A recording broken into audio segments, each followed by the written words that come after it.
name is Amanda. I'm from the United States. I'm very recently moved out of California, and I'm 34 years old, and I've been in spiritual practice and healing arts for the last 10 years. Can you describe the Casa de Dom inácio?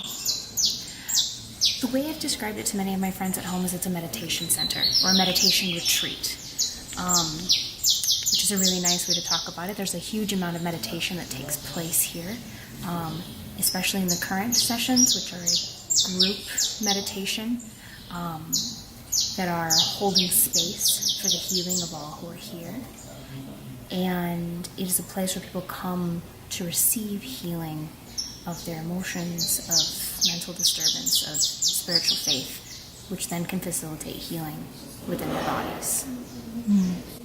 How would you describe the garden for the people who have not been here?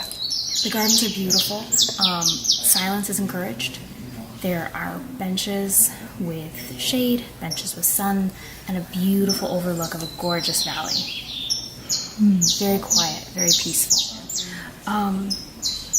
Is spirituality in general equivalent to religion? In a way. Religion is a belief system. Any particular religion is a belief system that has a very specific pattern and grouping of rules.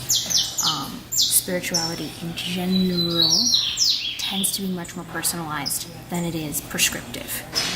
Catholicism, Protestantism, Judaism have very strict rules for your belief pattern, where spiritualism has a little more wavy lines, a little less rules given to you and rules developed for yourself within your believing, but it is certainly a belief system in a similar fashion.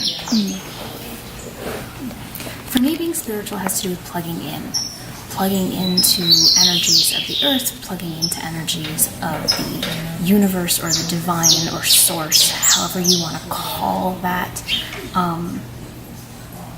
I have a belief in an organizing principle in the universe, whether that is God or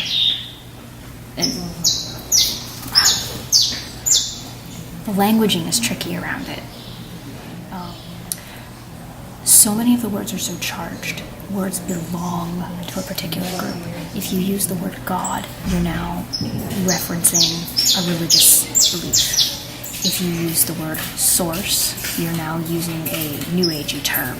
If you use the word universe, now you're using a science word that has, and all of them have really specific meanings for their own communities.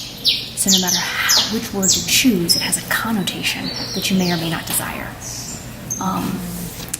An organizing principle is incredibly vague.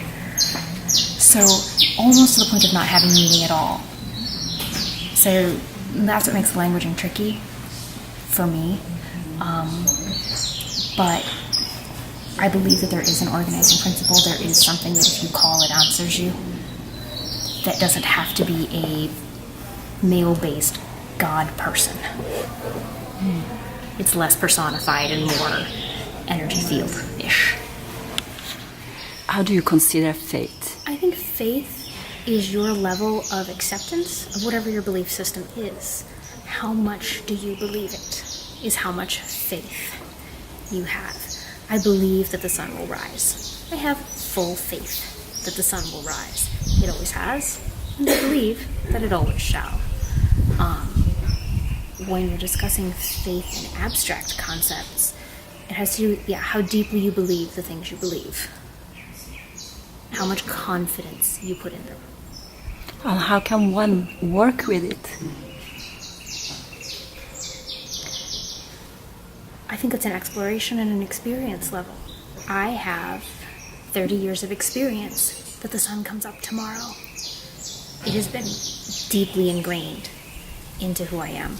It has always been true, and it has been tested every day for decades. Faith strengthens in the same kind of way. You create opportunities whereby you get to explore and confirm or find out against the things you believe in. Favorite book which you read here? What was your favorite book? I reread The Four Agreements by Don Miguel Ruiz. I think this is my third read through I get more out of it every time I read it. The 4 agreements are agreements that you make with yourself about how you will take in the world, to be impeccable with your word, the word you give to others, and the words you use against or for yourself. Always do your best. Never assume anything, and never take anything personally. They're easy ideas that are difficult to deeply apply.